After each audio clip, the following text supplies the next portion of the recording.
नमस्कार, आप देखना शुरू कर चुके हैं पब्लिक संपर्क और मैं हूं आपके साथ चंदन प्रताप सिंह। देखिए, देश में जिस तरह से यूजीसी कानून लाया जा रहा है कि देश दो हिस्से में बंट चुका है और यूनिवर्सिटियों में भी छात्र भी दो हिस्से में बंट गए हैं, लेकिन ना ही प्रधानमंत्री, ना गृह मंत्री, ना ही शिक्षा मंत्री इन पे चुप्पी साधे हुए। इन तमाम मुद्दों पर बात करेंगे कि आखिर यूजीसी का विरोध क्यों हो रहा है। बताएंगे भैया, क्या नाम हुआ आपका? मेरा नाम उत्तम शर्मा है। आपके पोस्टर पे लिखा तिलक तराजू और तलवार अब नहीं रहेगा अत्याचार। बिल्कुल, हमारे समाज पे जो अत्याचार हो रहा है, यूजीसी कानून जो काला कानून लाने का काम किया जा रहा है केंद्र सरकार के द्वारा।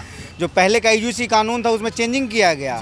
अब बताइए कि जिस पार्टी को सवर्णों ने और सामान्य वर्गों ने सींच कर बिहार से लेकर आपको केंद्र तक सत्ता में बैठाने का काम किया, वही समाज के जो छात्र हैं जो यूजीसी यूनिवर्सिटी में पढ़ने जाएंगे, जो यूनिवर्सिटी में, उन्हीं के ऊपर इस तरह के काला कानून ला के आप अत्याचार करने का जो काम कर रहे हैं, ये तो गलत है ना। भाजपा की तरफ इशारा कर रहे हैं। बिल्कुल, जो केंद्र में कौन है, केंद्र में जो लोग हैं वही सत्ता के लोग हैं ना। सत्ता के जो चाशनी चूस रहे हैं, हम लोगों से वोट लेके खाली हम ही लोग के ऊपर अत्याचार करने का काम कर रहे हैं लोग। तो आपके समाज के जो नेता है क्यों नहीं इस पे कुछ बोल रहे हैं? खुलकर कोई सामने नहीं आ रहा है? हमारे समाज के नेता तो चूड़ी पहन लिए हैं। अब इन लोग को जब चुनाव आता है तो वे लोग क्या है, समाज के नाम पे हम लोग से वोट मांगते हैं, और जब सदन में जाके बोलने की बात आती है तो लोग चुप्पी साध लेते हैं। तो उन लोग को औकात दिखाने का काम आगे भविष्य में हम लोग करने का काम करेंगे।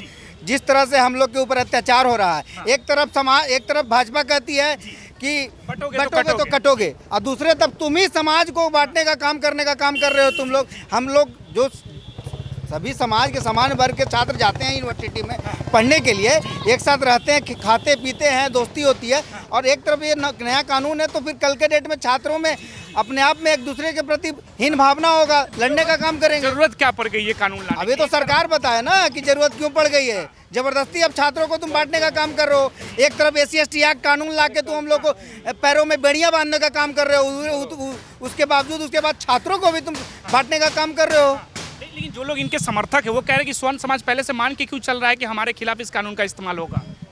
देखिए, सवर्ण समाज क्यों नहीं होगा?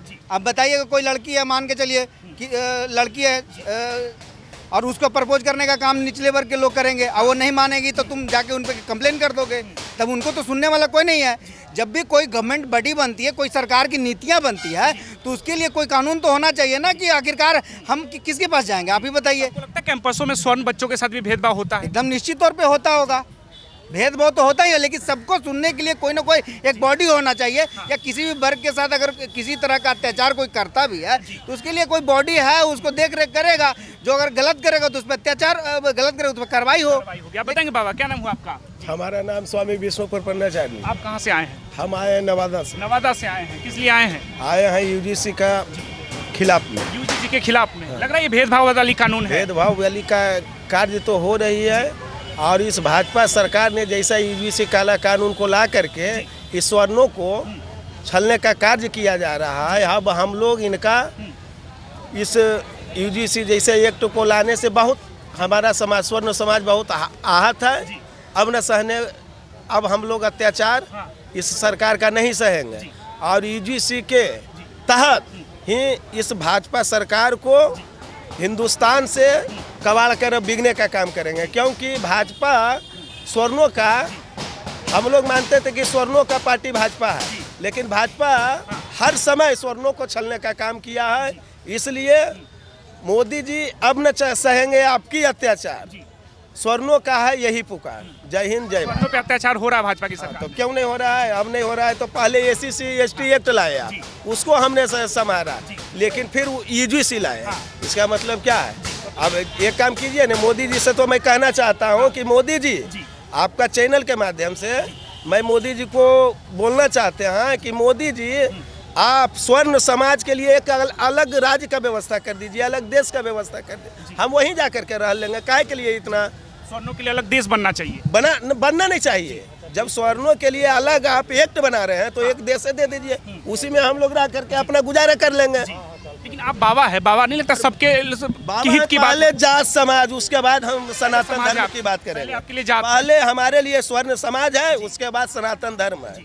जब हमारा समाज नहीं करके बचेगा तो हम सनातन धर्म की रक्षा कैसे कर सकते हैं? इसलिए मैं अमित शाह जी और मोदी जी को कहना चाहते हैं कि जो एक्ट लाए हैं, इस एक्ट को वापस लीजिए, अन्यथा अभी आंदोलन आप देख रहे हैं, ये आंदोलन ऐसा विकट पैमाने पर जाएगा कि आपका सरकार का नींव हिल जाएगा। लेकिन सरकार हिंदुत्व के नाम पे जोड़ने की बात करती थी, अरे तो क्या तोड़ने की जरूरत? बात कर रही है, यहाँ हिंदुत्व को जोड़ने की बात कर रही है, इधर यूजीसी लाया। यूजीसी लाने से क्या हुआ? हमारे आने वाले भविष्य में बच्चे को दिक्कत इससे हो रही है और हुआ है। इसके लिए हम लोग भाजपा हिंदू विरोधी है, हिंदू समर्थक है, क्योंकि हमेशा हिंदुत्व के नाम पे वोट मांगते हैं ये। भाई मांग तो लेते हैं, लेकिन मांगना उनका काम है। जैसे मांग लिया उसके बाद करना क्या है? जहाँ से इनको तो है कि हमारा पार्टी में जितना अधिक से अधिक लोग जीते हैं। हिंदू की बात करते हैं तो इनका प्रवक्ता कौन है? शाहनवाज हुसैन किस पार्टी में है? तो भाजपा में अरे हिंदू है तो मुसलमान को काहे रखे हुए हो? ये किसी का नहीं है। ये भाजपा सरकार केवल अपना सत्ता में रहने के लिए सब कुछ कर सकता है। बाबा यूजीसी के आड़ में जो स्वर्ण विरोधी नारे लग रहे हैं, पटना यूनिवर्सिटी में नारे लगे, भूरा बाल साफ करो, तो लग रहा है एक समाज को टारगेट करने की कोशिश की जा रही जो है। टारगेट कर रहा है वो खुद साफ हो जाएगा कुछ दिन में। आप देख लीजिए, लालू जी का शासनकाल में देखे थे क्या करते थे? भूरा बाल को साफ करो, कदुआ कोहड़ा को माफ करो। कहाँ चला गया उनका सत्ता? अरे देखिए ना, 20 साल से कहाँ उगे हुए हैं। तो वैसा ही स्थिति इनका भी होगा। यदि स्वर्णों के साथ अनदेखा कीजिएगा, स्वर्णों ने आपको लाया था और ला करके आपको सत्ता पर बैठाया। स्वर्ण अब कहाँ जाएगा? भाजपा के तो वोटर स्वर्ण ही है, भाजपा से नाराज हो जाएंगे हम लोग, देखेंगे, अपना पार्टी बनावेंगे। जो हमारा पार्टी बनेगा उसी में हम लोग रहेंगे। अब काहे आपको वोट राजनीतिक देंगे? जानकार कहते हैं कि भाजपा से स्वर्ण नाराज होकर कहीं नहीं जाएंगे, घूम फिर के भाजपा को ही वोट देंगे ये। उनको लग रहा है तो लगने दीजिए, समय आवेगा तो उनको इसका जवाब दिया जाएगा। एकदम बिल्कुल देंगे।